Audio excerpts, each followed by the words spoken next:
تحبون الله فاتبعوني يحببكم الله ويغفر لكم ذنوبكم والله غفور رحيم صدق الله العظيم. وعن انس رضي الله تعالى قال قال رسول الله صلى الله عليه وسلم لا يؤمن أحدكم حتى أكون أحب إليه من والده وولده والناس أجمعين. رواه البخاري ومسلم. في شان حبيبه ومعشوقه مخبرا وآمرا إن الله وملائكته يصلون على النبي يا أيها الذين آمنوا صلوا عليه وسلموا تسليما. اللهم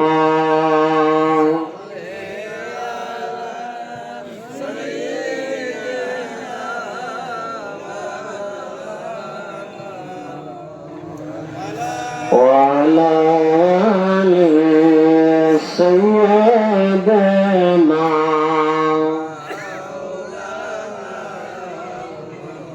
اللهم صل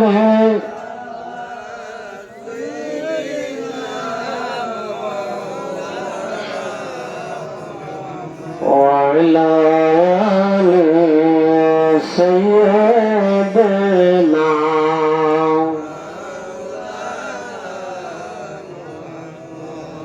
বাবাজিরা আমার যুবক ভাইরা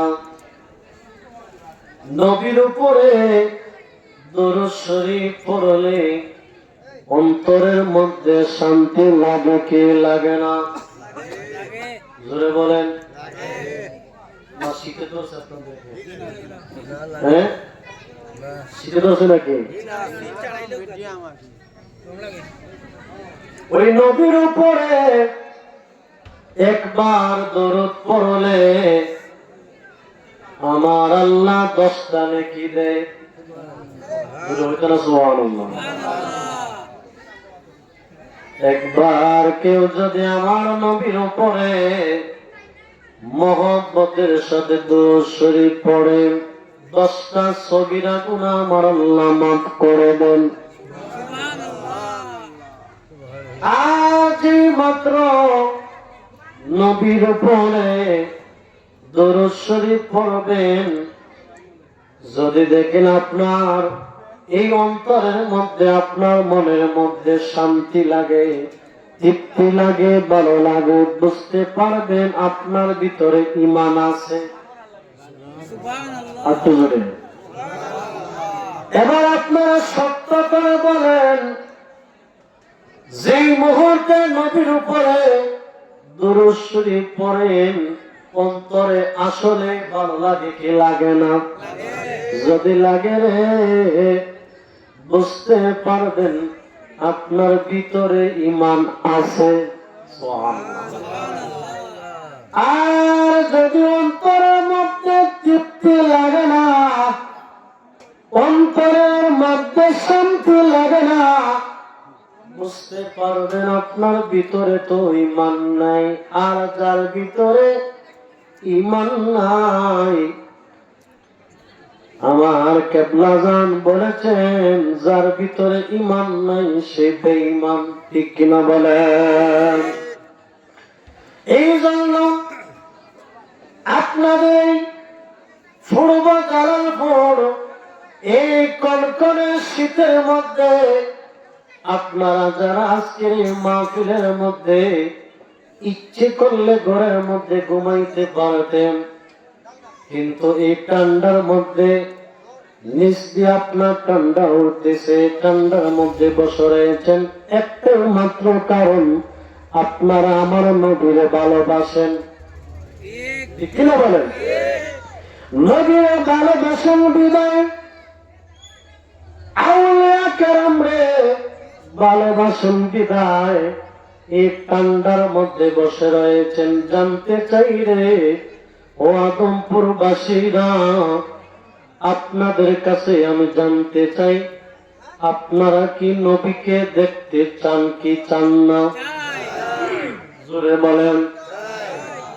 নবীকে যদি দেখতে মন চায়, এই যে রাতের বেলা বাগান কখনো নামাজ কাজা করবেন না, 5 ওয়াক্ত নামাজ পড়বেন।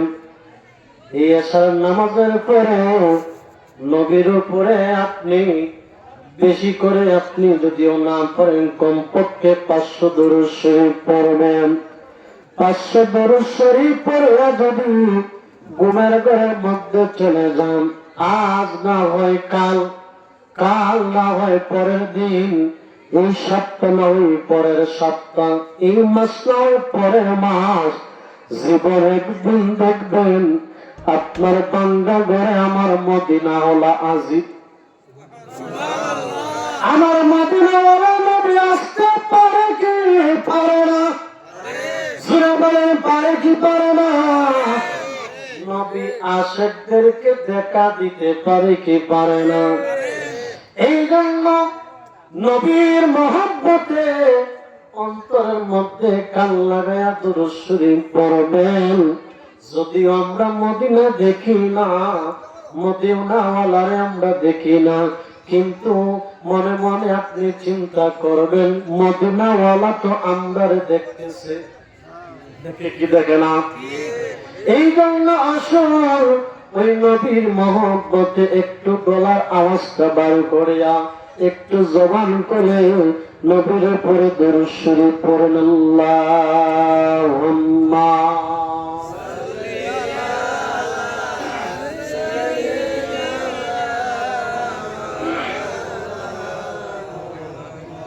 ওয়ালা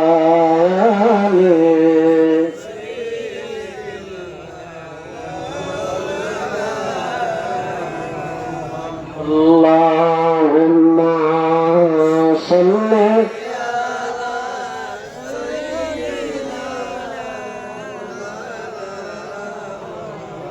ওয়ালা আলি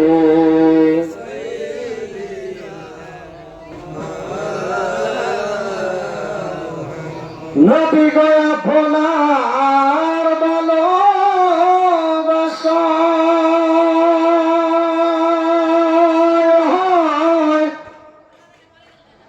আল্লাহর অলি হওয়া যায়।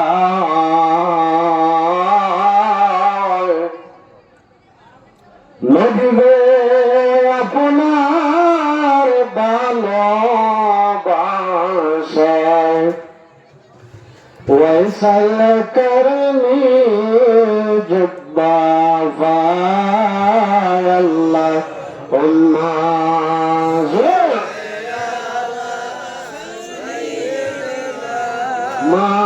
মাওলানা ওয়ালা আলি সাইয়্যিদানা।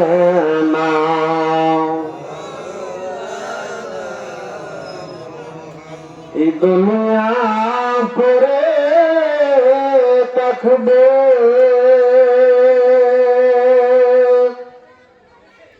আমরা একদিন থাকব না,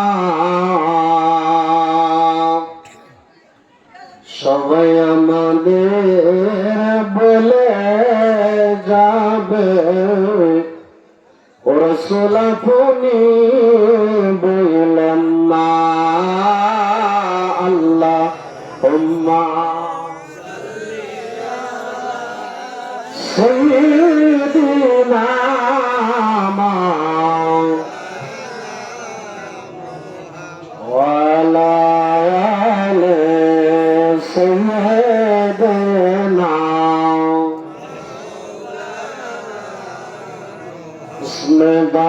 Allah, Allah, Allah.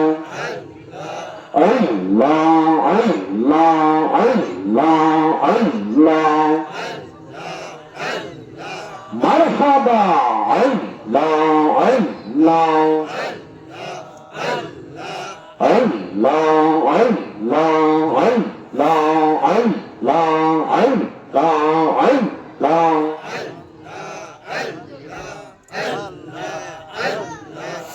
মুর্শিদ মুর্শিদ বইলা আমার দোমাসে নানয়নে মুর্শিদ মুর্শিদ বইলা আমার দোমাসে নানয়নে আমারে বলিবাগ মুর্শিদ কে মানে আল্লাহ আল্লাহ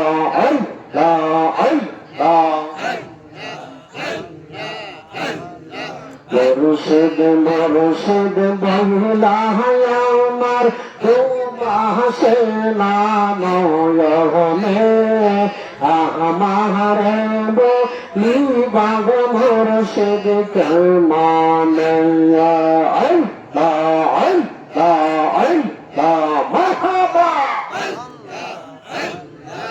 আমি তোমায় ভালোবাসি পাগলের মতো কাঁদব আমি জহনমের মতো আল্লাহ আল্লাহ আল্লাহ।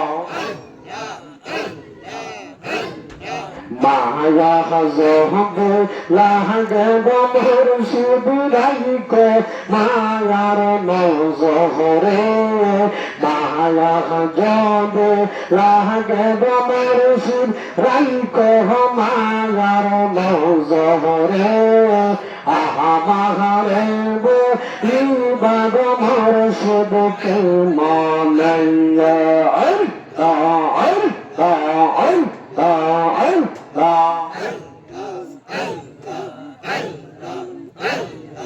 মারহাবা।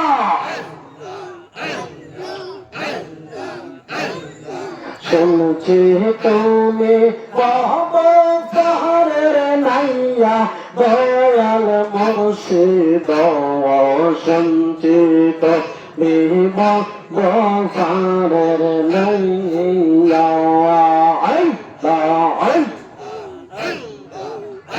আমার চল তার তেহনে নিও গাইয়া দয়াল মুর্শিদ সঞ্চিত বাজারের নাইয়া আল্লাহ আল্লাহ আল্লাহ মুর্শিদ তুমি আমার হৃদয়রা কোন সহমহরে করলাম না যখন এই মেহনতি রাখি গোলা নাইয়া মারহাবা। মুর্শিদ তুমি আমার হৃদয়রা কোন সহমহরে করলাম না যতন এই মিলনটি রাখি গোলা নাইয়া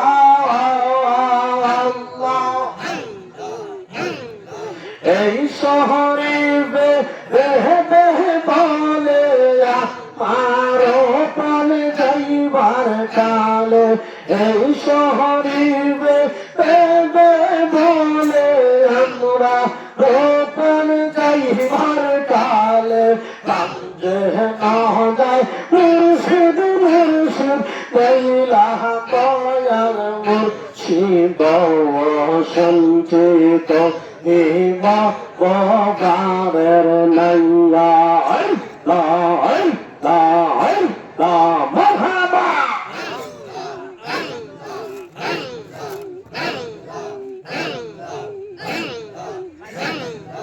আল্লাহ আল্লাহ মুর্শিদ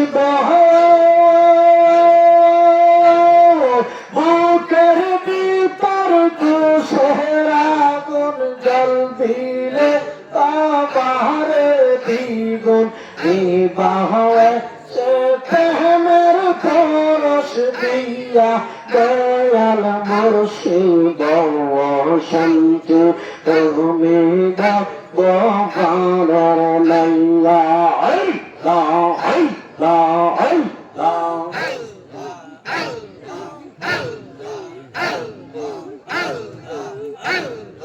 শুনছি তুমি বাবার নাইয়া দয়াল মুর্শিদ শুনছি তুমি বাবার নাইয়া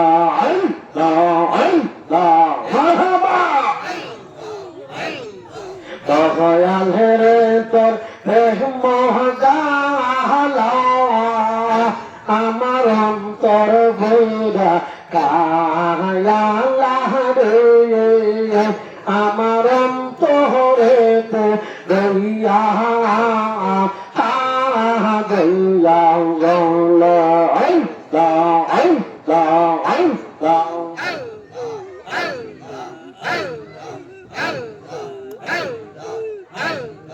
দয়াল রে তোর মহজালা আমার অন্তর বৈরা খায়া রে আমার অন্তরে তো গইয়া গইয়া জল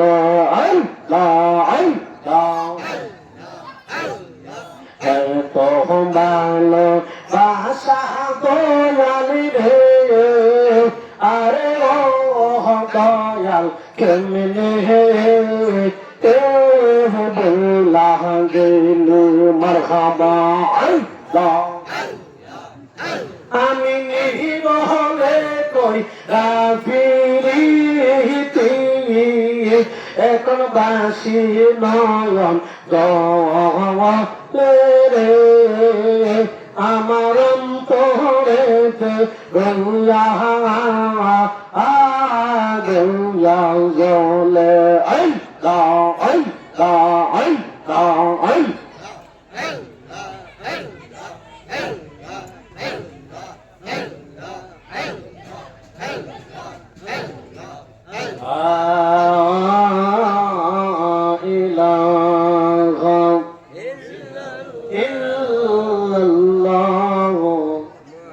মুহাম্মাদুর রাসূলুল্লাহ সাল্লাল্লাহু আলাইহি ওয়াসাল্লাম। সকলে বলে আলহামদুলিল্লাহ। উপস্থিত পূর্ব জালালপুর জনাব মোহাম্মদ আনসার মিয়া সাহেবের বাড়িতে আজকের এই পবিত্র আজিমুসান ইসলামের জলসার সম্মানিত সভাপতি আনসার ভাই, এদিকে কথাবার্তা হইতো না, এদিকে সরে। উপস্থিত আজকের মাহফিলের সম্মানিত সভাপতি, সম্মানিত প্রধান অতিথি, আশিক রাসূল সমুদ্র কণ্ঠের অধিকারী, যিনি আমার পরে আসতেছেন, আজকের মাহফিলের প্রধান অতিথি হযরত মাওলানা ওবায়দুর রহমান জালালী সাহেব খাদেম বিশ্বজাকির মঞ্জিল ফরিদপুর। উপস্থিত দেগার উলামায়ে কেরাম, আমার আগে অত্যন্ত আপনাদের এলাকার কিছু সন্তান খুব সুন্দর আলোচনা করেছেন। উপস্থিত দেগার উলামায়ে কেরাম, নবী প্রেমিক, অলি প্রেমিক যুবক ভাইয়েরা, মুরব্বী বাবারা, পর্দা নিশীর মা ও বোনেরা, সকলকে সালাম দিচ্ছি আবারও। আসসালামু আলাইকুম ওয়া রাহমাতুল্লাহি ওয়া বারাকাতুহু। আজকের এই বেহেশতের বাগান পেয়ে আপনারা খুশি না বেজার? জোরে বলেন খুশি। যদি খুশি হয়ে থাকেন তাহলে কি যেন বলতে হয়? আলহামদুলিল্লাহ। জোরে বলেন আলহামদুলিল্লাহ। খুশি তো আপনারা? যারা আমরা এই দেশের সামিয়ানার ভিতরে আছি, নিঃসন্দেহে কোনো সন্দেহ নাই আমরা বেহেশতের ভিতরে বসে আছি, বলেন সুবহানাল্লাহ। বিশ্বাস হয়নি বেহেশতের ভিতরে আছি? তো আমাদের মধ্যে আমরা আবার অনেকে গুনাহগার আছি, আসি না নাই? গুনাহগার তো বেহেশতে যাবে না। আমাদের যত গুনাহ আছে সমস্ত গুনাহগুলি ফেরেশতা, একদল ফেরেশতারা ওই সাবিয়ানার পাশে সাইডে দাঁড়ায়ানি আছে। সুবহানাল্লাহ। আল্লাহ আর কতক্ষণ দাঁড়াইব? আল্লাহ রেখে বলেন ফেরেশতারা একটু অপেক্ষা কর, আমি তো আমার বন্ধুর কথা দিচ্ছি। সুবহানাল্লাহ। দেখি আমার বান্দারা আমার কাছে তওবা করে। যখন আমরা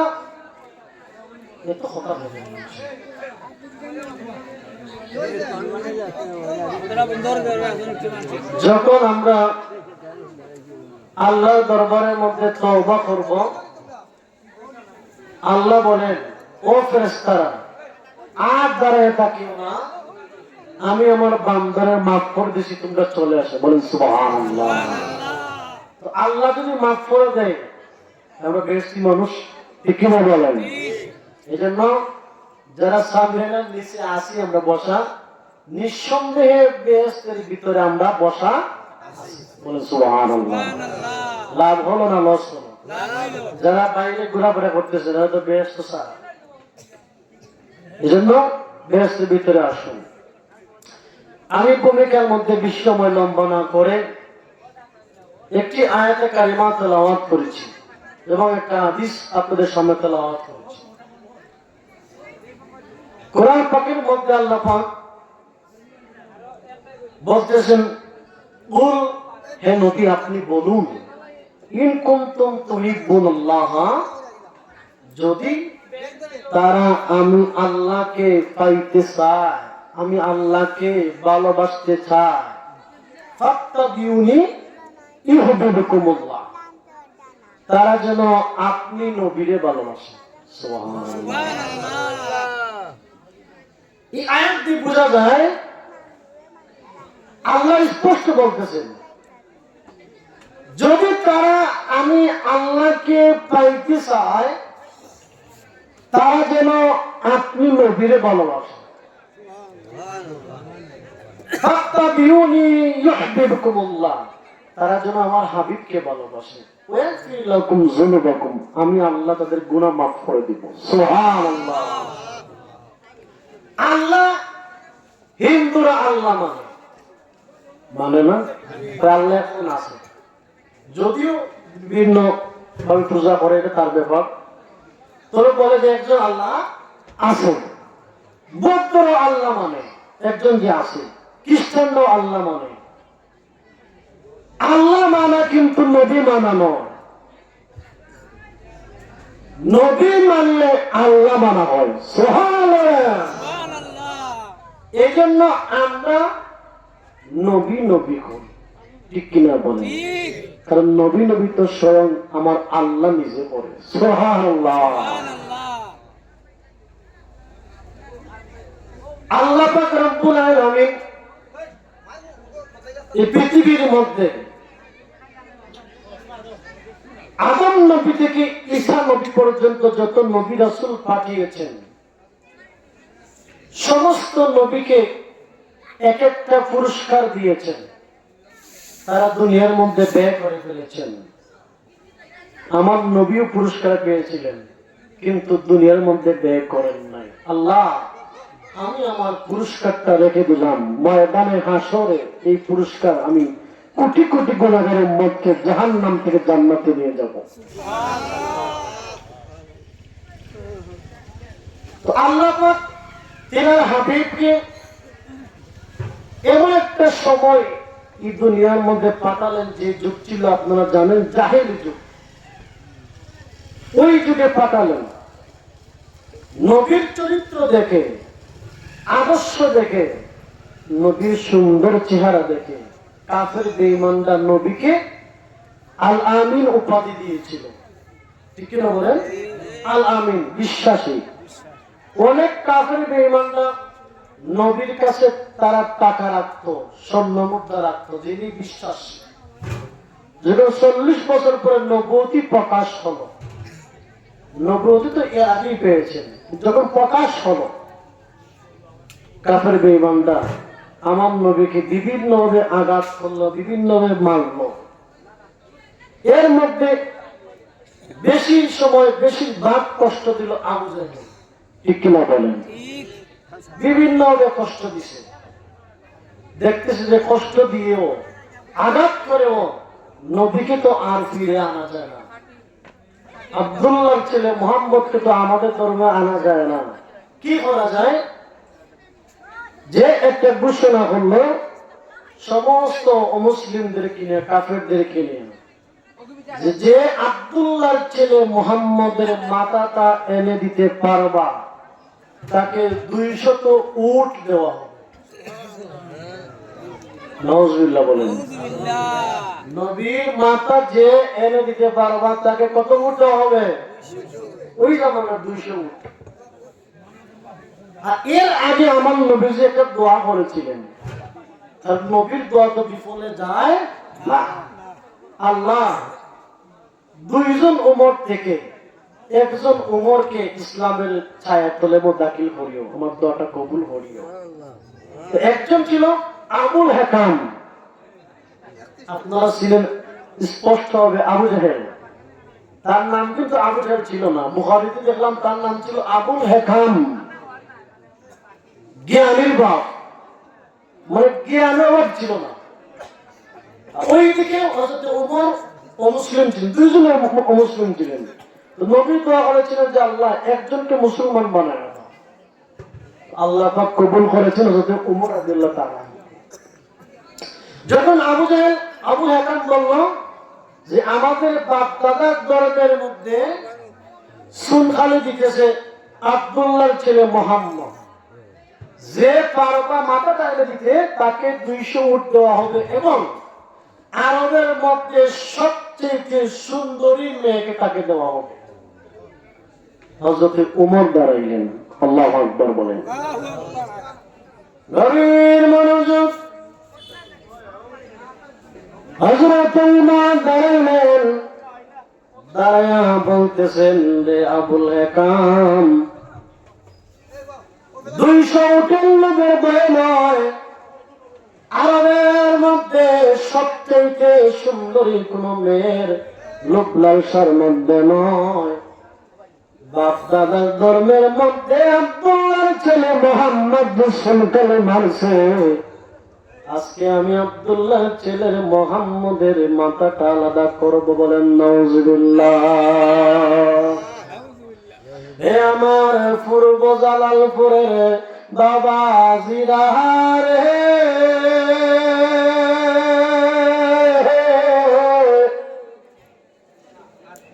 আরবের মধ্যে যত কাফের বেঈমানরা ছিল সবাই বলতেছে আর আব্দুল্লাহর ছেলে মুহাম্মদের আইনে, যেহেতু আজকে উমর হাতের মধ্যে তলোয়ার নিছে, কিন্তু মাওলার তো লীলা খেলা বোঝা যায় না, ঠিক কিনা বলে? হযরত ওমর ঘোড়ার উপরে মধ্যে উঠলেন, রাগান্বিত হইয়া, গুসা হইয়া ঘোড়াকে ছাবুক মারতেছেন, আর নবীর দরবারের দিকে দৌড়াইতেছেন, নবীকে আঘাত করার জন্য দৌড়াইতে যান। পথিমধ্যে রাস্তার মধ্যে একজন মুরব্বীর সাথে দেখা, মুরব্বী ডাকে দিয়া হয়, ওমরে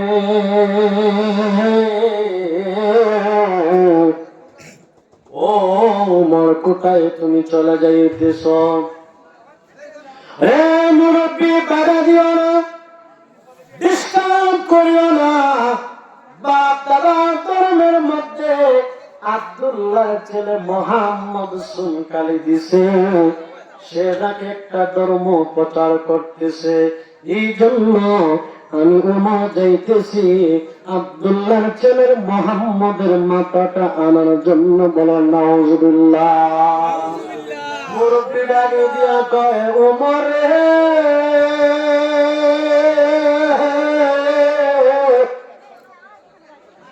ও উমর, মুহাম্মদ নবীর মাথা আনতে চাইতেছ না তোমার মাথাটা দেওয়ার জন্য যাইতেছ?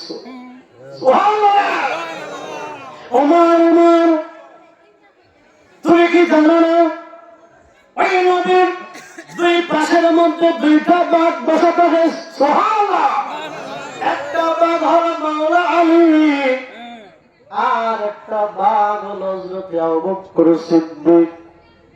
তাদের জীবনের বিনিময়ে তারা তাদের নবীকে রক্ষা করবে, তুমি কিন্তু তোমার মাথা টানতে পারবা না।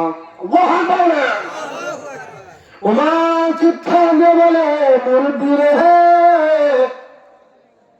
মুরব্বি খবরদার, আমি উমরকে তুমি চিনো নাই, আরবের মধ্যে আমার চাইতে আর কোন শক্তিশালী পুরুষ নাই আরবের মধ্যে। আজকে আমি রওনা হয়েছি আব্দুল্লাহ ছেলে মুহাম্মাদের মাথাটা আমি আনবো।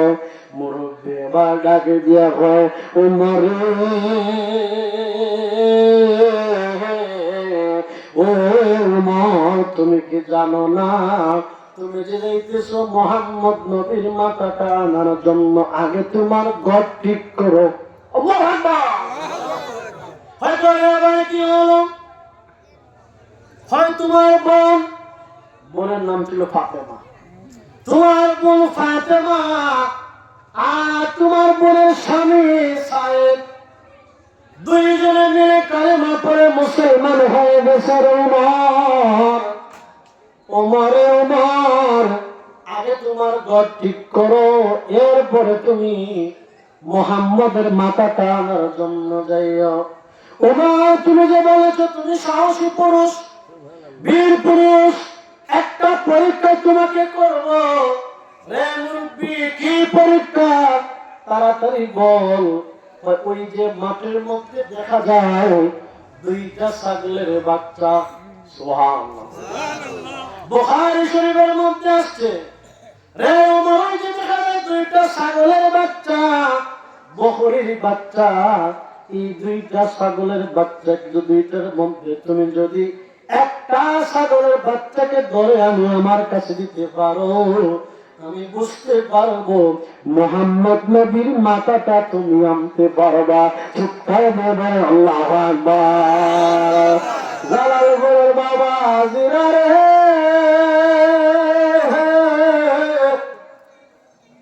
উমর গুসা হয়ে গেল, রাখান ভিতরে ঢাক দিয়ে বলছে মুরব্বি, তুমি যেহেতু বলছো ওই বকরীর ছাগলের বাচ্চাটা, বকরীর বাচ্চা ধরে আনার জন্য তোমাকে জানাইয়া দিলাম, বকরীর বাচ্চাটা ধরে আনবো আর আমি তোমার মাথাটাও আমি আলাদা করবো।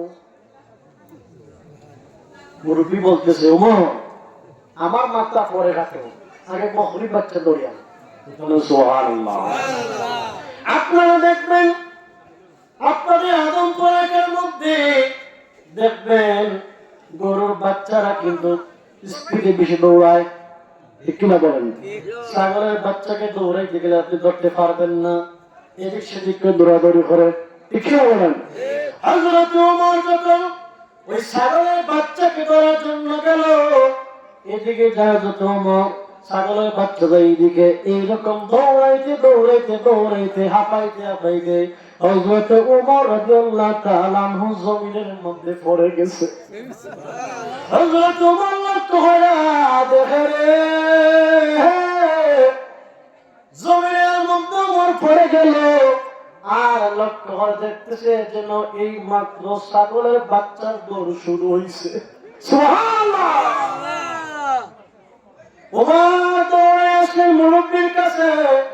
রে মুরব্বি, ছাগলের বাচ্চারে ধরতে পারিনি। মুরব্বি ডেকে বলে ওমরে, একটা ছাগলের বাচ্চা ধরতে পারলা না, আর তুমি বুঝি আখেরি জামানায় নবীর মাথা টানতে যাইতেছো। আল্লাহু আকবার। ওমর আমার খবর জানি, আগে ঘর ঠিক করো। তোমার বোন আর তোমার বোনের স্বামী যে কালেমা পড়ে মুসলমান হয়ে গেছে। হযরত ওমর দৌড়ে বাড়ির মধ্যে চলে গেলেন।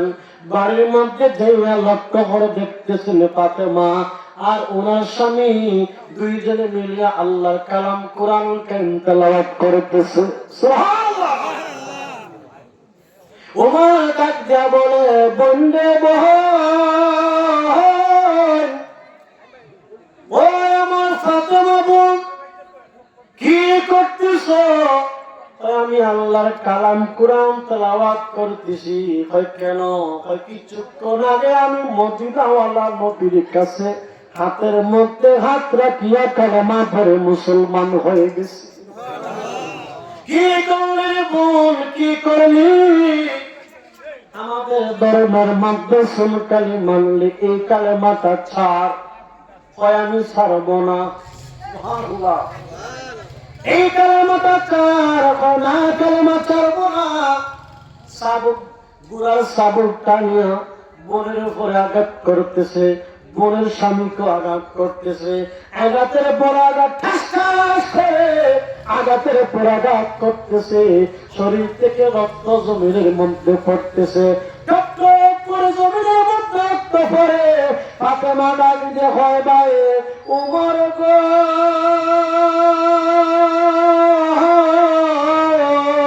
আল্লাহু আকবার। ও ভাই উমর, জানাইয়া দিলাম শরীর থেকে যে টপ টপ করে জমিনের মধ্যে রক্ত পড়ে, যদি আমি ফাতেমার জীবন চলে যায়, যে কালেমা জবান দিয়ে একবার পড়ছি আমি ওই নবীর কালেমা চাপতে পারবো না।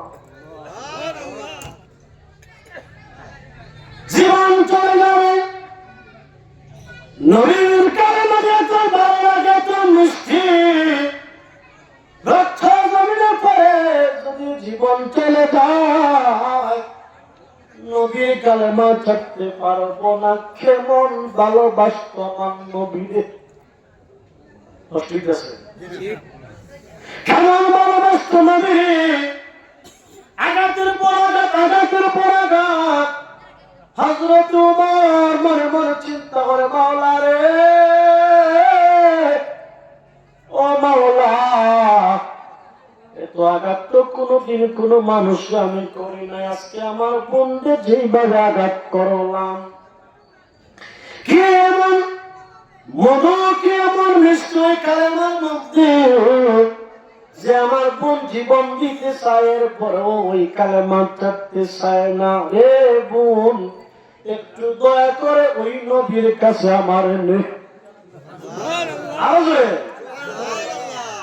একটু দয়া করে ওই নবীর কাছে আমার নে।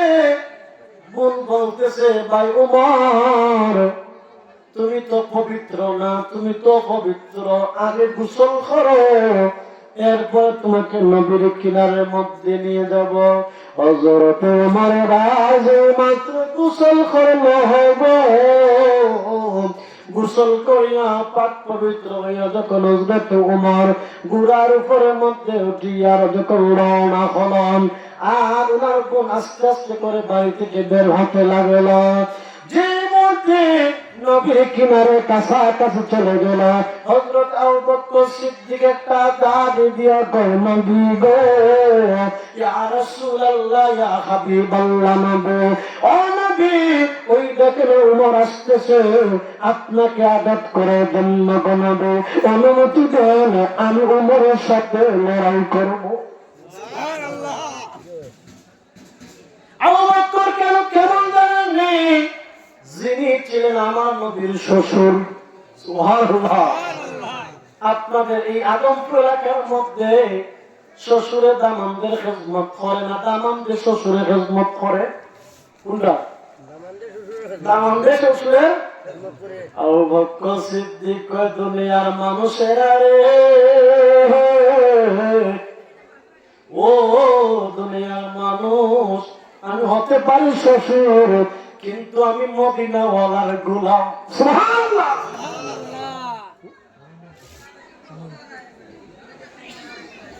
হযরত আবু বকর ডাক দেয়া হয়, নবী গো,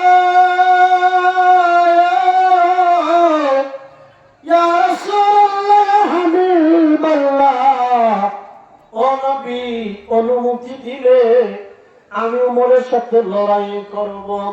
আমার নবী একটা ধারে দিয়ে আবু বকর, অনুমতি দিব না, দেখো আজকে কি হয়। সুবহানাল্লাহ। নবী তো জানেন কি জানেন না? জানেন কি জানেন না? নবী জানেন মাওলা আলী বাম পাশের মধ্যে বসা মাওলা আলীকে আমার নবী বলেছেন, তুমি হলে আল্লাহর বাগ। সুবহানাল্লাহ। মাওলা আলী ডাকতে হয়, ইয়া রাসূলুল্লাহ, নবীজি, ও নবী গো, ও মায়ের নবী, দয়ার নবী, ওই দেখেন ওমরতে আসতেছে, নবী অনুমতি দেন, যদি আমাদের সামনে আসে আপনাকে যদি ওমর আঘাত করে গো নবী, আমি আলী সহ্য করতে পারবো না। ইয়া রাসূলুল্লাহ, একটু দয়া করে গো নবী আমাকে অনুমতি দেন, আমি ওমরের সাথে লড়াই করব। আমার নবী একটা ডাক দিয়ে কয়, আলী রে, না না না, লড়াই করতে হবে না, তুমি বসে পড়ো। নবীর কথার উপরে কোন সাহাবীর কথা চলে না। আবু বকর বলেন, নবী হলেন কেমন নবী? আবু বকর বলেন, নবীর কাছে মেয়ে বিয়ে দিছি শ্বশুর হওয়ার জন্য নয়, নবীর গোলামি করার জন্য। আবু বকর বলেন, নবী হলেন নবীর মতো, কোনদিন তো আবু বকর নবীরে বলে না নবী আমার মতো। বলছেন ধরে বলেন, উমর তো কোনদিন নবীর আমার মতো বলে নাই, উসমানও বলে নাই, মাওলা আলীও বলে নাই, আব্বাস বলে নাই, আনাস বলে নাই, কোন সাহাবী বলে নাই। 1450 বছর পরে গাট্টিওয়ালা ওয়াহাবীরা হয় নবী আমার মতো বলে কি বলে না? নবীকে নবী, নবীকে আমাদের মতো বলা যাবে না, নবীকে বলতে হবে নবী নবীর মতো। ঠিক খেলা বলে। আমি বলেছিলাম হযরত ওমর এবার যখন নবীর কিনারের মধ্যে চলে আসলো, আমার নবীর গায়ের মধ্যে একটা চাদর মুবারক ছিল, গায়ের মধ্যে। সুবহানাল্লাহ। আমার নবী একটা ডাক দিয়ে কয়, ওমর রে, ও ওমর, আসো রে আসো। নবীর চাদর মুবারকটা গায়ের থেকে নিয়ে সামনে বিছিয়ে দিলেন। রে ওমর, আসিয়া আমি নবীর চাদর মুবারকে বসো। সাফায়াতের কান্ডারি রাসূলুল্লাহ, সাফায়াতের কান্ডারি রাসূলুল্লাহ, মুহাম্মদ মুস্তাফা নবী সাল্লাল্লাহু আলাইহি মুহাম্মদ মুস্তাফা নবী সাল্লাল্লাহু সাফায়াতের কান্ডারি, সাফায়াতের কান্ডারি রাসূলুল্লাহ, মুহাম্মদ মুস্তাফা নবী সাল্লাল্লাহু আলাইহি মুহাম্মদ মুস্তাফা নবী। কেউ বলে নবীজি গোলাপের ফুল, কেউ বলে নবীজি নূরের পুতুল, কেউ বলে নবীজি গোলাপের ফুল, কেউ বলে নবীজি নূরের পুতুল। নয় সে গোলাপ, নয় সে পুতুল, নয় সে গোলাপ, নয় সে পুতুল, নূর আল্লাহর মুহাম্মদ মুস্তাফা নবী সাল্লাল্লাহু আলাইহি মুহাম্মদ সাফায়াতের কান্ডারি রাসূলুল্লাহ, মুহাম্মদ মুস্তাফা মুস্তাফা নবী কেউ বলে নবীজি কাবারি কাবা কেউ বলে নবীজি বাবারি বাবা আল্লাহু আকবার কেউ বলে নবীজি কাবারি কাবা কেউ বলে নবীজি বাবারি বাবা নয়শো কাবা নয়শো বাবা নূর আল্লাহর মুহাম্মদ মুস্তাফা নবী মোহাম্মদ মুস্তাফা নবী আকাশপথের কান্ডারি রাসূলুল্লাহ মোহাম্মদ মুস্তাফা নবী আল্লাহু আকবার আমার নবী আবার ডাকে দিয়া করো মারে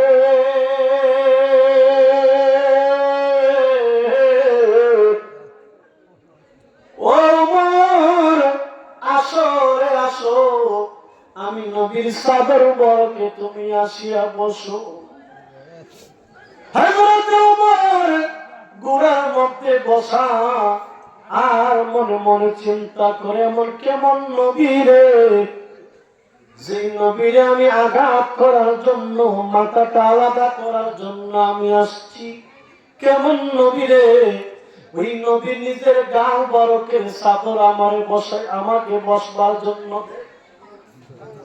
ওমর মনে মনে চিন্তা করে আর মাবুদে ডাক যাব মাবুদ রে ও মাবুদ কি করলাম কি জন্য আসছিলাম আমি তো আসছিলাম ওই নবীর আঘাত করার জন্য ওই নবী যে কি চাদরটা দিছে আমাকে বসবার জন্য হযরত ওমর দৌড়ে আসিয়া আমার নবীর কদমের মধ্যে ধরেছে আর দাগে দিয়া হইয়া রাসূলুল্লাহ নবী গো ও গো নবী নবী নবী ইয়া রাসূলুল্লাহ আমি ওমর তো আসছিলাম আপনাকে আঘাত করার জন্য 200 উট আবু জাহেল বলেছে দেবে ইয়া রাসূলুল্লাহ আমি আপনাকে আঘাত করার জন্য আসছিলাম আপনাকে মারার জন্য আসছিলাম ইয়া রাসূলুল্লাহ ইয়া হাবিবাল্লাহ আপনার এই সুন্দর আদর্শ থেকে আপনার এত সুন্দর চেহারা আমি ওমর মক্কা মদিনার মধ্যে কত মানুষ দেখেছি কিন্তু আপনার মতো এত সুন্দর চেহারাওয়ালা তো মানুষ দেখি নাই ওমর একটা দাগে দিয়া নবী গো আর দেরি নয় গো নবী দেরি নয় ইয়া রাসূলুল্লাহ এতদিন আমি ভুল পথের মধ্যে ছিলাম গো নবী আর দেরি নয় আমাকে পড়াইয়া দেন লা ইলাহা ইল্লাল্লাহ মুহাম্মাদুর রাসূলুল্লাহ সাল্লাল্লাহু আলাইহি ওয়াসাল্লাম ওমর কালেমা পড়ে মুসলমান হয়ে গেলেন এবার নবীর কিনারের মধ্যে বসিয়া কান্দে ইয়া রাসূলুল্লাহ ইয়া হাবিবাল্লাহ আর মনে মনে নিজেকে ধিক্কার জানাইতেছে কি করলাম জীবনে কাকে আঘাত করার জন্য আসলাম নবীর কিনারে তাকলো একদিন দুই দিন তিন দিন একটা 3 দিন তাকলো 3 দিন তাকার পরে এবার যখন বাড়ির মধ্যে চলে গেল বাড়ির মধ্যে যাওয়ার পরে হযরত ওমর একটা দাগ দিয়ে কয় ওমর ও ওমর কোথায় ছিলা তুমি 3 দিন ধরে কোথায় তুমি চলে গিয়েছিলা ওমর বলতেছে আব্বা জান আমি আখির জামানা নবীর হাতের মধ্যে হাত রাখিয়া কালেমা পড়ে মুসলমান হয়ে গেছি সুবহানাল্লাহ কালেমা পড়ে মুসলমান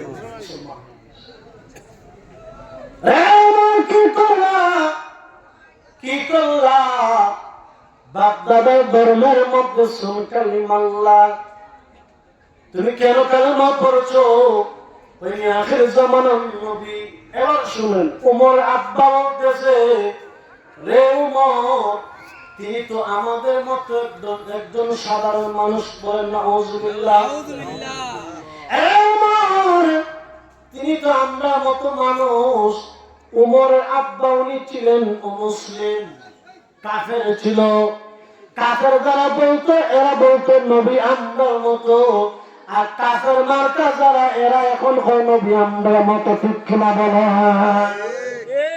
নবীর সাথে কোন তুলনা হতে পারে না।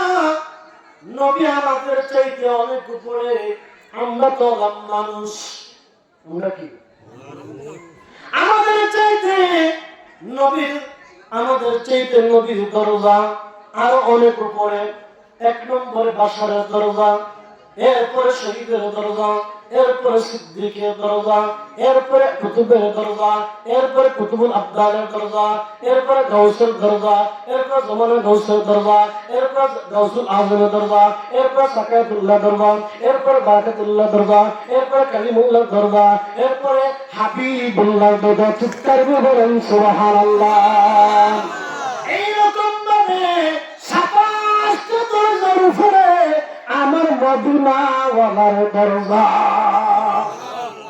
সেই 27 দরজার উপর থেকে নিচে নামায়া ওয়াহাবিপন্থী মৌলবীরা হয় নবী নাকি আমরার মতো সাধারণ মানুষ। ইমান নাই বেঈমান ঠিক কিনা বলেন। আপনার বলবেন হুজুর এত নামাজ পড়ে, এদের তো দাড়ি আছে, এদের তো তাসবিহ আছে, এদের তো পাগড়ি আছে, এদের তো মেসওয়াক আছে, এদের তো জুব্বা আছে। আমি বলবো নামাজ পড়া ইমান নয়, রোজা রাখা ইমান নয়, তাসবিহ পড়া ইমান নয়, মেসওয়াক পড়া ইমান নয়, জুব্বা পড়া ইমান নয়, পাগড়ি পড়া ইমান নয়। ইমান হচ্ছে আপনার আমার নবীকে নিজের জানা চাইতে ভালোবাসা, নাম হচ্ছে ইমান। আল্লাহু আকবার। নিজের জানা চাইতে নবীকে ভালোবাসার নাম হচ্ছে ঈমান। যখন বলল উমরের আব্বা নবী তো আমরার মতো, আব্বা একবার বলেছেন দ্বিতীয়বার বললেন। দ্বিতীয়বার একই কথা বলল, আব্বা দ্বিতীয়বার বলেছেন তৃতীয়বার বললেন না। যখন উমরের আব্বা তৃতীয়বার একই কথা বললেন, হযরত উমর গুসা হইয়া রাগান্বিত নিজের তলোয়ারটা বের করে নিজের বাবার গর্দানটা আলাদা করে দিয়েছে। সুবহানাল্লাহ। গর্দান আলাদা করে নবীর কিনারে গেলেন। উমর ভক্ত কেন? ইয়া রাসূলুল্লাহ, আপনার সামনে বেয়াদবি করেছে আমার আব্বা, এই জন্য নিজের বাবার গর্দান আলাদা করে দিয়েছি। আল্লাহু আকবার। বুখারীর মধ্যে হাদিস, লা ইউমিনু আহাদুকুম হাত্তা আকুনা হাব্বা ইলাইহি মিন ওয়ালিদিহি ওয়া ওয়ালাদিহি ওয়ান নাসি আজমাইন। ততক্ষণ পর্যন্ত ঈমান ধরতে পারবেন না যতক্ষণ পর্যন্ত নবী বলতেছেন আমি নবী তোমার কাছে তোমার আব্বা আম্মা ছেলে মেয়ে বিবি বাচ্চা অর্থাৎ যতক্ষণ পর্যন্ত সব চাইতে আমি নবীকে ভালোবাসবা না ততক্ষণ পর্যন্ত পূর্ণ ঈমানদার হতে পারবে না। আমার নবী একটা ডাক দিয়ে বলে, উমরে এবার তুমি পূর্ণ ঈমানদার হয়েছো। সুবহানাল্লাহ।